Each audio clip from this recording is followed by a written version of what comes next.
हमने सब खेल लिया है मोबाइल पे, है ना। मतलब क्रिकेट, फुटबॉल जैसे गेम्स भी वो लोग मोबाइल पे ही खेल लेते हैं, लैपटॉप पे ही खेल लेते हैं। तो ये बहुत बड़ी समस्या। बहुत अच्छा, बहुत आपने बोला। हाँ जी, और कोई? पीछे वाले कुछ नहीं बोलेंगे? हाँ बोलेंगे। सर आजकल के बच्चे जैसे इंग्लिश में बोलेंगे, जैसे 47 है, हाँ, तो उसको हिंदी में तो आता ही नहीं है कि। बहुत बढ़िया, बहुत बड़ी समस्या है हिंदी में तो क्या आप लोग ऐसा कुछ रियलाइज होता है कि आपको लगता है कि हमारे बच्चों को हिंदी में शब्द आने कम हो गए? तो अगर जैसे किसी शॉपकीपर के पास हम सामान लेने भेजेंगे तो वो तो एक्चुअली में हिंदी में ही बोलेगा ना, तो वो तो ठक्के ही आएंगे जी, ठक्के ही आएंगे बच्चे तो जी। ये तो बहुत ज्यादा समस्या हो गई जी। तो ये टू वेज आपको नहीं लगता कि हम पेरेंट्स ने भी फोकस जो ज्यादा किया हुआ है? आप लोग भी पता है सबसे पहला क्राइटेरिया यहाँ पे आके स्कूल में क्या बोलते हैं कि हमारा बच्चे को इंग्लिश अच्छी आनी चाहिए। क्या आप लोग ने भी ऐसा बोला? आप लोगों को भी ऐसी फीलिंग आती है? क्योंकि हमने हमारी भाषा, हमारी मातृभाषा को ही डिमीट करके रखा हुआ है। हमने हमारी भाषा जो लोकल लैंग्वेज है हिंदी, उसको हमने सोचा हुआ है कि नहीं नहीं, लोकल जो हिंदी बोल रहा है वो तो थोड़ा, ये फीलिंग है हमारे में। ये फीलिंग सबसे पहले पेरेंट्स को भी हटानी पड़ेगी, तभी वो बच्चों में आएगी। जब तक हम ही सोचेंगे कि हमारी लैंग्वेज ऊंची नहीं है, इंग्लिश सीखनी जरूरी है, हम उसको डिनाई नहीं कर रहे। जब भी आप लोग इंग्लिश मीडियम स्कूल में आ रहे हैं, है ना, जब भी हमारे सुबोध के सारे स्कूल अब इंग्लिश मीडियम हो चुके हैं, क्योंकि it is a need of the hour, हमने उसको चेंज किया। But at the same point don't you think कि हिंदी भी बहुत बड़ी चीज है जो हमें आनी चाहिए, उस पर हमें गर्व होना चाहिए। यदि कोई बच्चा हिंदी में बात कर रहा है तो उसमें कोई कमी है क्या? वो पीछे हो सकता है या हिंदी बोलने वाला सक्सेसफुल नहीं हो सकता? तो ये बहुत बड़ी समस्या एक आ गई है कि इंग्लिश को बहुत ज्यादा वेस्टर्नाइज, इंग्लिश से ज्यादा मैं बोल दूं वेस्टर्नाइज फिलॉसफी को एक बहुत बड़ा माइंडसेट बच्चों ने बना दिया है कि वो अच्छे हैं और हम थोड़े नीचे हैं। मतलब एक नेशनलिज्म की एक प्राइड जो आनी चाहिए वो कमी आ रही है बच्चों में। Yes ma'am. Lack of concentration and spending more times in seeing mobiles. Yes, okay, very good. हाँ जी, और कोई? Any different thing और important चीज? आपके बच्चे आपका कहना बहुत अच्छे से मान लेते हैं क्या? क्या ये समस्या नहीं है क्या? ये तो सबकी समस्या है। बोल नहीं रहे क्या? Yes, over there. हाँ मैम, मुझे टाइम है ना 5-1 मिनट और मिलेंगे ना? नहीं, आप मुझे बता देना। Good morning everyone.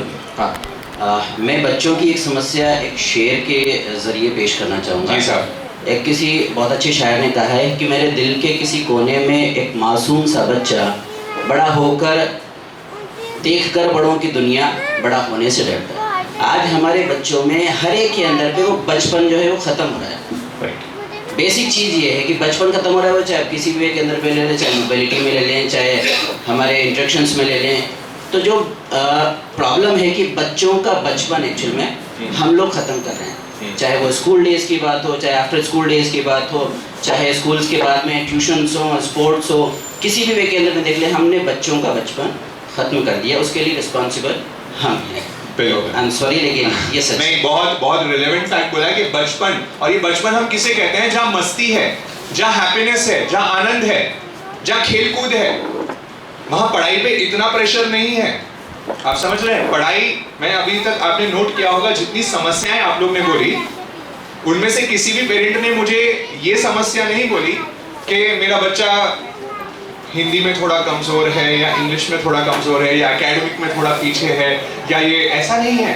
ये समस्या हमें मेजर नहीं लग रही, हमें मेजर दूसरी समस्याएं लग रही है जो भी आप लोग कह रहे हैं, और ये रेलेवेंट है। और जैसे जैसे एज बढ़ेगी, फर्स्ट स्टैंडर्ड से बच्चा और ऊपर बढ़ेगा, आप देखेंगे these problems will start increasing day by day।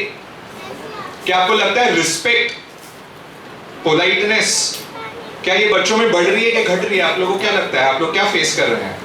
थोड़ा कम हो रही है। माँ बाप की रिस्पेक्ट, घर में दादा दादी की रिस्पेक्ट, बड़ों की रिस्पेक्ट, जो हमें बचपन से, शायद जो यहाँ पे बड़े हैं, जो पेरेंट्स हैं यहाँ पे, आप लोगों को मालूम होगा कि हमें बचपन से कुछ संस्कार तो हमें बचपन से दे दिए जाते थे जो हम आज भी फॉलो कर रहे हैं आसानी से। पर क्या आप लोग देख रहे हैं कि आपके आगे के बच्चे को आप कुछ बोल भी सकते हो क्या ज्यादा? ये बहुत बड़ी समस्या आपको नहीं लग रही है कि हो रही है? आगे प्रॉब्लम फेस हो रही है। स्पिरिचुअलिटी, आप लोग जिस भी धर्म से इन्वॉल्व है, क्या उसमें उनका रुझान, उसमें उनका इंटरेस्ट कम हो रहा है कि बढ़ रहा है? क्या आपको लग रहा है कि जो बाहर का एनवायरनमेंट है, अभी तो छोटे हैं आपके बच्चे, फर्स्ट स्टैंडर्ड वाले हैं, पर आगे ऊपर वाले बच्चों को थोड़ा आप देखें जो यंग एज में है, क्या वो लोग गलत संगति में जल्दी से आ जाते हैं, या वो लोग बाहर जाने के लिए अपने फ्रेंड्स के साथ गलत आदतों में पड़ने की उनकी संभावना कम हुई है कि बढ़ गई है? आपको क्या लग रहा है? वो एनवायरनमेंट, और आपको क्या लग रहा है वो एनवायरनमेंट और अच्छा होने वाला है कि खराब होने वाला है आगे जाके? जब आप लोग के बच्चे आगे आएंगे, उस एज में आएंगे, जब टीन एज में आ जाते हैं, 13-14 साल का बच्चा हो जाता है ना, तो उसकी एक माइंडसेट बड़ा अलग हो जाता है ना?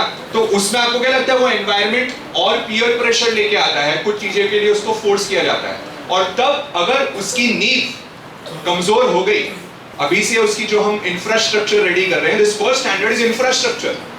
I don't think, I am sorry with the teachers, but I don't think ये फर्स्ट प्राइमरी जो स्टूडेंट्स होते हैं प्राइमरी स्कूल के, this is all foundation years, not for the academic but for the life.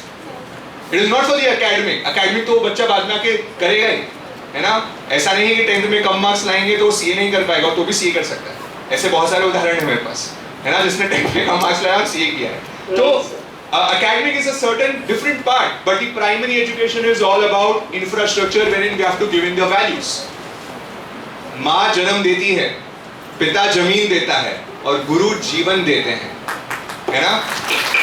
माँ जन्म देती है, पिता जमीन देता है और गुरु जीवन देते हैं. ये सब गुरु आपके जो हैं यहाँ पे, ये गुरु हैं और ये आपको जीवन देने वाले हैं. और इसलिए सुबोध पब्लिक स्कूल ने एक बहुत बड़ी मुहिम छेड़ी है. एंड मैं ये कह दूं, ये जयपुर का ऐसा कोई भी स्कूल नहीं होगा जो ऐसा करिकुलम इंप्लीमेंट कर रहा है स्कूल्स में, और ये हम 1st to 8th स्टैंडर्ड तक लेके जाने वाले हैं.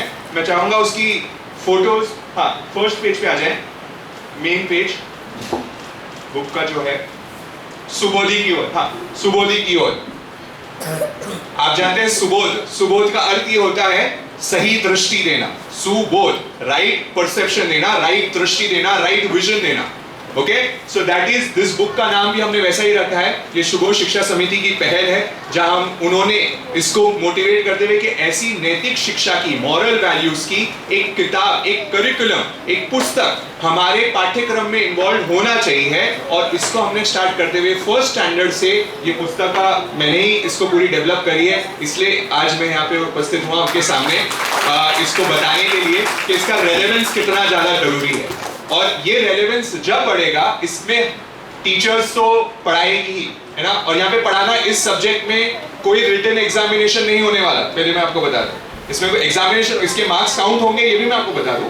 ये करिकुलम के मार्क्स काउंट होंगे, पर कोई रिटन एग्जामिनेशन नहीं होगा. ठीक है, इसके असेसमेंट के पहलू वो सब आपको बता दिए जाएंगे लेटर ऑन. बट ये पूरा प्रैक्टिकल चलेगा. इसमें बहुत गेम्स होगी, बहुत सारी एक्टिविटीज होगी. आप लोग के पास ये बुक आएगी, पर मैं आपको ये रिक्वेस्ट करूंगा कि जब ये बुक्स आपके पास आएगी, ये करिकुलम जब आपके पास आएगा और बच्चे जब इसको पढ़ेंगे, इसमें खूब सारी एक्टिविटीज हमने पेरेंट्स के साथ भी लिखी है. तो हम चाहेंगे कि एक एक कदम पे आप हाथ में हाथ मिला के इस सब्जेक्ट में साथ में, क्योंकि आप इसका इंपॉर्टेंस समझ रहे हैं. अभी आपने जो डिस्कशन किया, मैंने इसलिए किया कि प्रॉब्लम्स आइडेंटिफाई हो ताकि हम आगे बढ़ पाए. आप लोगों को ये मालूम हो रहा है कि कितना जरूरी चीज है. यहाँ पे टीचर्स 3 दिन वीक में पढ़ाएगी ये सब्जेक्ट, पर उसके बाद तो बच्चा आप लोग के साथ ही है. मैक्सिमम टाइम तो वो अभी भी आप लोग के साथ ही रहने वाला है. और यदि वहां से कुछ नहीं मिलेगा तो सब वापस जीरो हो जाएगा. तो मैं आपको कुछ यूनिट्स बता देता हूं कि इस सब्जेक्ट में हम क्या क्या लेने वाले हैं. आपने अभी जो समस्याएं बोली है ना, जो समस्याएं अभी आपने बोली है, सारी थिंग्स यहाँ पे कवर होने वाली है, सारी थिंग्स. और वो भी प्रैक्टिकल वे में, गेम्स और एक्टिविटीज के साथ, फुल ऑफ एंजॉयमेंट के साथ. आप देखेंगे इसके यूनिट्स. नंबर 1 हमने रखा है हेल्थ. ये समस्या आप लोग ने नहीं बोली, मैं बता देता हूँ. ये एक समस्या नहीं है आजकल. बच्चों की physical health, stamina, junk food के प्रति उनका आकर्षण, अट्रैक्शन. फिजिकल स्पोर्ट्स तो आप लोग ने बता दिया, है ना? मेंटल हेल्थ, फिजिकल हेल्थ छोड़ दीजिए, आजकल मेंटल हेल्थ. छोटा बच्चे भी आजकल बोलते हैं मैं स्ट्रेस में हूं. क्या आप लोगों ने कभी बचपन में बोला था कि मैं स्ट्रेस में हूं? आपको याद है?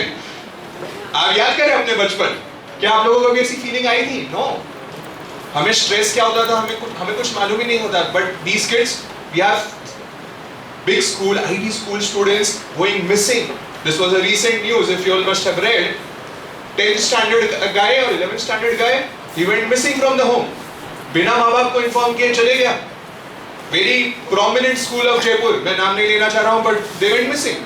माँ बाप 5 दिन तक ढूंढते रहे बच्चा कहाँ चले गया. कुछ मालूम नहीं, बैठ के मुंबई चले गया. ये चीजें हो रही है। ओके, सो ये आरोग्य। सेकंड इज अच्छी आदतें, गुड हैबिट्स, जिसमें हम उसको कैसे बात की जाती है, कैसे रिस्पेक्टफुली बात की जाती है, रिस्पेक्ट जीवन में कैसे आना चाहिए, इन बातों पे डिस्कशन करेंगे। Third is all about moral values, है ना। इसमें मोबाइल गेम्स का जो एक जन ने यहाँ पे बोला था, हमने मोबाइल गेम्स का भी यहाँ पे रखा है। आउटडोर स्पोर्ट्स कितने इंपॉर्टेंट है उस पे भी एक यहाँ पे हमने रखा हुआ है। योग, है ना, योग करना कितना इंपॉर्टेंट है, उसकी भी प्रैक्टिकल एक्टिविटीज होगी। प्रेरक इतिहास is all about historical figures, national figures, जिनको उनसे हम क्या क्या सीख सकते हैं, उनकी स्टोरीज यहाँ पे हमने कवर करी है। मॉरल वैल्यूज में झूठ नहीं बोलना, चोरी नहीं करना, सत्य बोलना, सिंपैथेटिक भावना आना, ये सारी बातें भी यहाँ रखी है। एंड लास्ट इसमें हमने प्रार्थना रखी है। 5th unit is all about प्रार्थना। अच्छे अच्छे सॉन्ग्स वो याद करेगा बच्चा, श्लोक भी करेगा, शायरियां, जैसे अभी सर ने शायरी सुनाई, तो आपको नहीं लगता आपके बच्चों को भी शायरी आनी चाहिए? आनी चाहिए, राइट? ये भी बहुत बड़ी स्किल है, तो ये भी हमने यहाँ रखा है। कुछ श्लोक भी रखे हैं, कुछ दोहे भी रखे हैं। एंड लास्ट इज ध्यान, meditation. Don't you think meditation plays a very important role? और ये हमें बचपन से स्कूल में सिखा देना चाहिए था। मैं जिस स्कूल में था, मुझे तो ध्यान में कुछ नहीं सिखाया हुआ, मुझे कोई मेडिटेशन नहीं सिखाया, है ना। But don't you all think it is very important? बचपन से स्किल आनी चाहिए, mental balance. When you see our principal ma'am, she's the she's the equilibrium of her mind is mind blowing. She's very stable, है ना। तो ये develop होनी पड़ती है स्किल, ये स्किल हमें आनी पड़ेगी, राइट? तो ये हम सब बचपन से ही, आपको लगता है फर्स्ट स्टैंडर्ड से ही दे देंगे, माइंड ब्लोइंग थिंग्स हो जाएगी 8th स्टैंडर्ड तक आते आते बच्चों में। तो ये रेवोल्यूशनरी करिकुलम हम सुबोध पब्लिक स्कूल में यहाँ पे इम्प्लीमेंट कर रहे हैं। इसमें आपका साथ अनिवार्य है। पेरेंट्स मीटिंग में भी कई चीजें होगी जो आप लोग, इसलिए पेरेंट्स जो मीट होती है टीचर्स के साथ, वो प्लीज कोई भी मिस नहीं करें। उसमें भी इस सब्जेक्ट के बारे में भी बात होगी, पर्सनल अटेंशन के साथ। तो all round development, confidence, personality development, stage fear, public speaking, ये सारी बातें भी यहाँ डिस्कस होगी इस करिकुलम। ओके, हमने कुछ नहीं छोड़ा है, ऑल राउंड डेवलपमेंट के साथ ये सब्जेक्ट को लेके आए हैं यहाँ पे। Okay, so to educate a person in mind and not in morals is to create a menace in the society. Okay, अगर हम उसको मन में डेवलप कर दें और उसको मॉरल्स में नहीं करें, तो हम एक हमारे समाज के लिए समस्या का जन्म दे रहे हैं, है ना। लास्ट में बस एक क्वेश्चन आप लोगों को पूछना हूँ, फिर एंड करूंगा, ज्यादा टाइम मैंने ले लिया है। बट एक क्वेश्चन पूछ रहा हूँ, यदि आपका बच्चा टॉपर है, ठीक है, स्कूल का टॉपर है, ओके, और पर वो घर पे ना मम्मी पापा की रिस्पेक्ट करता है, वो जिद करता है, वो छोटी छोटी बातों पे क्रोध करता है ना, वो हर जगह झगड़ा मचाते रहता है, किसी से उसकी बनती नहीं है। एक तो ये बच्चा है। दूसरा बच्चा है अबव एवरेज है, एवरेज से थोड़ा सा अच्छा है बच्चा, टॉपर नहीं है, पर वो घर पे जाके बड़ों की बहुत रिस्पेक्ट करता है, आपसे हर टाइम स्पेंड करता है और विनय से बात करता है। सब जन उसको चाहते हैं, सब जन चाहते हैं कि मेरे घर पे आए। उसके बहुत सारे दोस्त हैं जो उससे मिलके बात करते रहते हैं। आपको कौन सा बच्चा चाहिए रहेगा? पक्की बात है, 100% टॉपर नहीं चाहिए। क्या बात कर रहे हो आप? Okay, you all know the answers. आपको चाहिए, आपको मालूम है आपको कैसा बच्चा चाहिए। सो डोंट क्रिएट उसको एक टॉपर वाली फीलिंग में। हमेशा मत सोचो मेरा बच्चा टॉपर ही होना चाहिए। टॉपर के साथ संस्कारित होना बहुत जरूरी है। उस पे हमारा फोकस, और आप लोगों का भी फोकस वही है। मैं बस आपको याद दिला रहा हूं, आपका फोकस यही था। Okay, so thank you very much for the time and thank you very much for the time for giving me over. Okay.